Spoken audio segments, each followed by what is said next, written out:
ሰላም ጤና ይስጥልን ተመልካቾቻችን ከአንከር ሚዲያ ዝግጅት ክፍል ያክብሮ ሰላምታችንን እናቀርባለን። ከፋኖ መንደር የተገኙ መረጃዎች በሚል የምናቀርብላችሁን መራግብር ነው ይዘን የመጣ ነው። በትላንትናው ዕለት በተለያዩ የአማራ ክልል አካባቢዎች ከፍተኛ ድል የተገኘባቸው ውጊያዎች መደረጋቸው ይታወቃል። በተለይም በደቡብ ጎንደር በአገዛዙ ሰራዊት ላይ መጠን ሰፊ ኪሳራ መድረሱም እንደዚሁ በቪዲዮና በፎቶግራፍ ጭምር ተደግፈው ከመጡ መረጃዎች ለማወቅ ተችሏል። ዛሬ የደረሰን መረጃ እንደሚያመለክተው በቀጠናው የሚገኙ የብልጽግና ሹማምንቶች ወደ ምድብ ቦታቸው ለመሄድ እንደማይፈልጉ በመግለጻቸው ከመከላከያ ሰራዊቱ አዛዦች ጋር ከፍተኛ ጸብ ውስጥ መግባታቸው ተመልክቷል። ብዙዎች እንደታሰሩም ነው የሚነገረው። ድሉን መነሻ አድርገን ከድሉ በኋላ የተከሰቱ አንዳንድ ጉዳዮችን ይዘን በዛሬው ዕለት የተከሰቱ የተለያዩ የአውደ ውጊያ ውሎ መረጃዎችን አንድ ላይ አድርገን ወደ እናንተም መረጃዎችን ልናካፍል ተዘጋጅተናል። ከዘውትር ተሳታፊያችን ጋር ነው መረጃዎቹን ወደ እናንተ የምናደርሰው።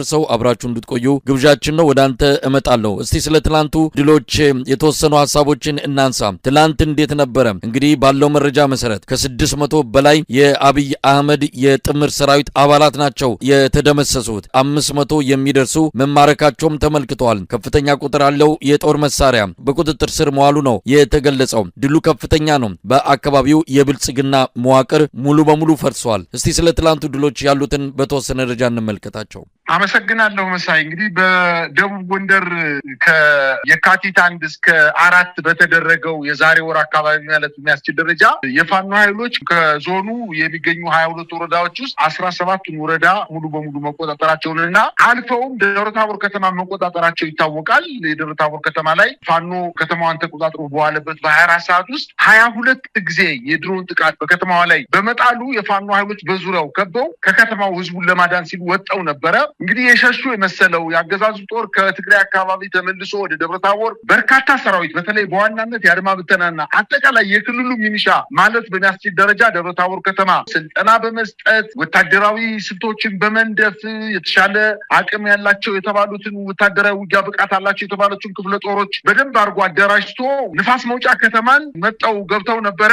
ግን 6 ቀን አልቆዩ ያለምንም ውጊያ ተቆጣጥረውት የነበረው የንፋስ መውጫን ከተማ የፋኖ ኃይሎች ሸሽተዋል ተመተዋል ብሎ ተዘናግቶ በተቀመጠበት ሰዓት የአገዛዙን ጦር ሙሉ ከበባ በማድረግ የላይ ጋይንት ወረዳ ዋና ከተማ ንፋስ መውጫን በርካታ ምሽጎችን በመቆጣጠር በትናንትናው ዕለት ከሌሊቱ 11 ሰዓት እስከ 6 ሰዓት በተደረገው ውጊያ ሰራዊት ተገሏል፣ ተማርኳል። በጣም በርካታ ወታደራዊ ቁሳቁሶች ተገኝተዋል። በአጠቃላይ ፋኖ የማድረግ አቅሙን ያሳየበትና ትልቅ ድል የተጎናጸፈበት ሆኖ ነው የተገኘው። እንግዲህ በተደረገው ውጊያ መሳይ በትናንትናው ዕለት የቀረቡ አንዳንድ መረጃዎች አሉ። አሁን እንደምንሰማው ከሆነ የሟቾች ቁጥር በተለይ በዋናነት የስራ አስፈጻሚ በዞን ውስጥ የሚገኙ የወረዳ ስራ አስፈጻሚዎች ስደተኛ ሆነው ተቀምጠው የነበሩ ንፋስ መውጫ ከተማ ላይ፣ አንበሳሜ፣ ሐሙሲት ከተማ ላይ በስደት ተቀምጠው የነበሩ የብልጽግና አመራሮች ጭምር ተይዘው እንደተወሰዱና በርካቶች እንደሞቱ በአጠቃላይ ግን ትናንትና በተነገረው መረጃ መሰረት ከ651 በላይ የተባለው አሁን ወደ 700 አካባቢ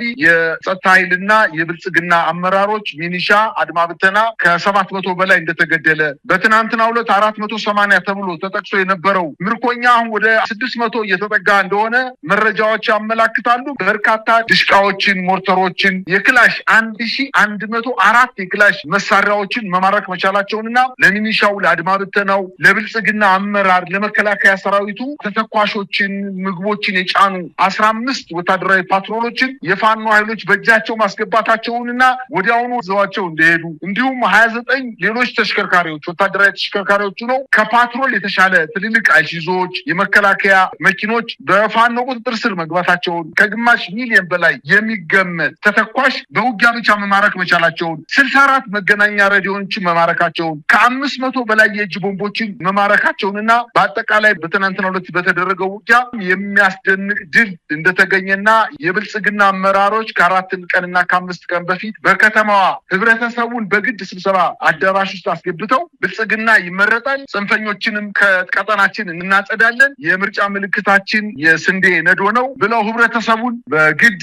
ብልጽግናን ካልመረጣችሁ በማለት ሲያስፈራሩ ሲዝቱና የጽንፈኛ ኃይሉን እናጸዳለን ብለው ሲሉ የነበሩ ሰዎች ሳይውሉ ሳያድሩ በዛው ከተማ ላይ የፋኖ ኃይሎች እጃቸውን ጨብጠው እንደገና መልሰው በራሳቸው ላይ ጸጸት ውስጥ እንዲገቡ በማድረግ በከተማዋ ላይ እኔን ያየህ ይቀጣ ንፋስ መውጫ ከተማ ከንቲባ በፋኖ ተይዞ እኔን ያየህ ይቀጣ ወንጀል ወንጀለኛ ነኝ አጥፍቻለሁ እያለ ሲለማመጥና ደንግጦ በከተማዋ ላይ ያዞሩ ለህብረተሰቡ ሲያሳዩት ህብረተሰቡም ደስታውን የገለጸበት ሁኔታም ተመልክተናል። በአጠቃላይ በንፋስ መውጫ፣ በደራ ሐሙሲት፣ በአንበሳሜ እስከ ዘንዘልማ ድረስ በነበረው አጠቃላይ ውጊያ ጨጨሆን ጨምሮ የምስራቅ አማራ ቀጠና እና የጎንደር ሁለቱም የፋኖ አደረጃጀቶች የውባንተ አባታ አንደኛ ኮርና የጎንደር ጠቅላይ ግዛት ህዝብ በጋራ ባደረጉት የማጥቃት እንቅስቃሴ በደቡብ ጎንደር ሁለተኛ ድል ተመዝግቧል።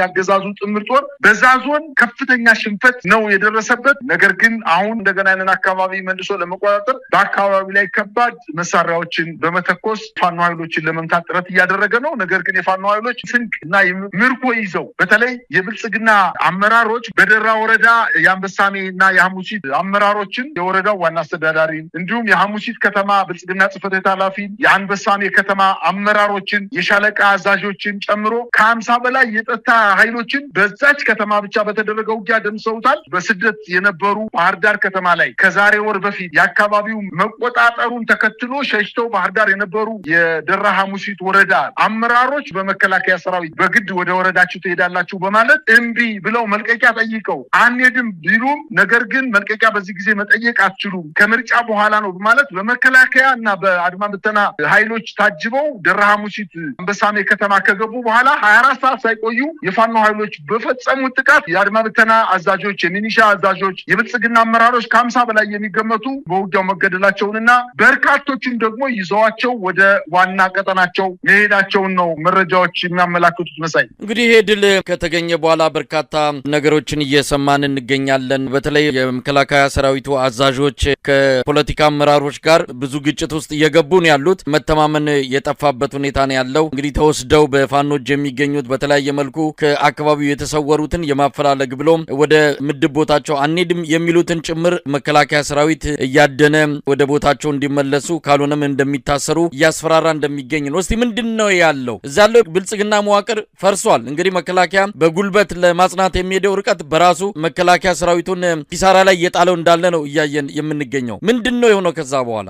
መሳይ ታስታውስ ከሆነ የዛሬ ወር ከየካቲት 1 እስከ 4 በተደረገው የዞኑ አጠቃላይ የፋኖ ኃይሎች ጥቃት ሲሰነዝሩ አብዛኛው በተለይ የ17ቱ ወረዳ አመራር የሚኒሻ ኃላፊዎች፣ የአድማ ብተና ኃላፊዎች ደብረታቦር ከተማና ባህር ዳር ከተማ ነው የከተሙት። ቤት ተከራይተው ሰላማችንን አግኝተናል ከእንግዲህ በኋላ ወደዛ ወረዳ አንሄድም ብለው ተቀምጠው ባለበት ሰዓት ከየተከራዩት ቤት አድኖ በስልካቸው በሌላም በስለላም ከያዟቸው በኋላ አፍነው ሊወስዷቸው ሲሉ እኛ አንሄድም፣ በፍጹም ወደዛ አካባቢ አንሄድም፣ መጀመሪያ እኛ እንድንሄድ ከፈለጋችሁ መከላከያ ልካችሁ አካባቢውን አጽሉልን፣ ከዛ በኋላ ነው ህብረተሰቡ የምናስተዳድረው ብለው ጥያቄ ቢያቀርቡ ጥያቄያቸው ተሰሚነት አላገኘም። ከምርጫ በኋላ ነው መልቀቂያ ብትጠይቁ የምንወስዳችሁ፣ ስለዚህ መሄድ አለባችሁ ተብለው ሂደው ተገለዋል፣ ሙተዋል። ይሄንን ያዩ ቀሪዎቹ በተለይ ደብረታቦር ከተማ ላይ የነበሩ የሌሎች ወረዳዎች እስካሁን ድረስ ያልተለቀቁ በርካታ ወረዳዎች አሉ። የፋኖ ኃይሎች በቁጥራቸው ስር አርገው ይዘዋቸው ያሉ የስማዳ፣ እስቴ፣ አንዳቤት፣ የታች ጋይንት፣ አርብ ገበያ አካባቢ ያሉ የመና መቀጠዋ ወረዳ እንዲሁም የፋርጣ ወረዳ አመራሮች ደብረታቦር ከተማ ነው የሚገኙት። አንሄድም ብለው መልቀቂያ ጠይቀው እምቢ በማለታቸው እንዲያው አድማ ብተናው የመከላከያ ኃይሉ ሌሎችን የብልጽግና አመራሮች እንዲመቱ ያደረጋችሁ ቀድማችሁ መረጃ በመስጠታችሁ ነው በማለት በርካታ የብልጽግና አመራሮች በደብረታቦር ከተማ በሚገኘው የመከላከያ ካምፕስ ታስረው እንደተወሰዱና ምን ሊያደርጓቸው እንደሚችሉ እንግዲህ መገመት ይቻላል። እነዚህን የብልጽግና አመራሮች አንሄድም፣ እኛ ህብረተሰቡ ጠልቶናል፣ ስለዚህ እንደ ወንድሞች እንደ ጓደኞቻችን ሂደን ሳንውል ሳናድር መሞት አንፈልግም፣ ለልጆቻችን መቆየት አለብን። እንዲያውም አንዳንዶቹ አመራሮች አላማ ለሌለው ጦርነት ሂደን መዋጋት አንፈልግም፣ መሞት አንፈልግም ብለው ፊት ለፊት ከመከላከያ አመራሮች ጋር በመጋጨታቸው ወደ መከላከያ ካምፕ ተወስደዋል። ምናልባት እነዚህ ሰዎችም ሊያስወግዷቸው እንደሚችሉ ነው የምገመት። በአጠቃላይ ግን ደቡብ ጎንደር ብልጽግናና መከላከያው ለሁለት ተከፍሎ ከፍተኛ ቁርቋሶ ውስጥ እንደገባና ግጭቶች ሊከሰቱ እንደሚችሉ የአድማ ብተናውም እንዲሁ እኛን ወደፊት አስቀድማችሁ ወስዳችሁ በተለይ በአንበሳሜ ከተማ፣ በሐሙሲት ከተማ እንዲሁም በንፋስ መውጫ ከተማ አብዛኛው እንዲገደል ወይም እርምጃ እንዲወሰድበት የተደረገው የአድማ ብተና ኃይሉ ነው። መከላከያው ከኋላ ሆኖ የከባድ መሳሪያ ሽፋን ሲሰጥ ብቻ እንደነበርና እኛን ለመስዋዕትነት አጋልጣችሁ ሰጣችሁናል በማለት ከመከላከያው ጋር ፍጥጫ ውስጥ እንደተገባ የሚኒሻ ኃይሉ ደግሞ በተለይ ደብረታቦር ከተማ ለተከታታይ 15 ቀን ስልጠና ከወሰደ በኋላ ወደ ነፋስ መውጫ በመከላከያ ታጅቦ የሄደው ሚኒሻ አንዋጋም ብሎ ከነመሳሪያው ወደ ፋኖ ኃይሎችን መቀላቀሉና አብዛኛው ደግሞ ወደ የቤተሰቡ ወደ የተወለደበት አካባቢ ጠፍቶ እንደሄደ ነው መረጃዎች እያመላከቱ የሚገኙት። በአጠቃላይ ግን ደቡብ ጎንደር ላይ ያሉ አመራሮች ከባህር ዳር ታፍነው ከደብረታቦር ታፍነው በግዴታ የምርጫ ቅስቀሳ ማድረግ አለባቸው፣ እኛ ሽፈን እንሰጣቸዋለን፣ መከላከያው አለላችሁ እያለ ነገር ግን በዚህ በ3 ቀናት ውስጥ በተደረጉት አጠቃላይ ውጊያዎች ከ50 በላይ የብልጽግና አመራሮች እጅ ሰጥተዋል፣ ተማርከዋል፣ ተገለዋል፣ ቆስለዋል፣ ተይዘው ተወስደዋል።